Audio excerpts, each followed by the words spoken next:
Hi guys, welcome to Pransi vlogs. మేమైతే ఈరోజు పకోడీ చేసుకున్నామండి. ఎందుకంటే వెదర్ కొంచెం కూల్గా ఉంది, వర్షం పడిందండి మా సైడ్ అయితే.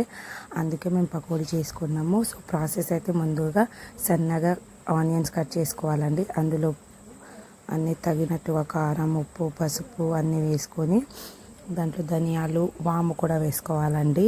తర్వాత శనగపిండి వేసి కొంచెం గట్టిగానే కలుపుకోవాలండి. గట్టిగా కలుపుకున్నట్టయితే మనకు విడివిడిగా పకోడీ అనేది విడివిడిగా వస్తుందండి. అండ్ తర్వాత ఆయిల్ వేడెక్కినాక దాన్ని మంచిగా వేపుకోవాలండి. నేనైతే కట్టెల పొయ్యి మీద ట్రై చేశానండి, ఎందుకంటే టేస్ట్ బాగుంటుంది అండ్ ఈజీ ప్రాసెస్ అండి. అందుకే నేను కట్టెల పొయ్యి మీద చేశానండి. అండ్ తర్వాత మా పాప కోసం అయితే నేను బొంగులు అప్పడాలు అవి కూడా వేయించానండి.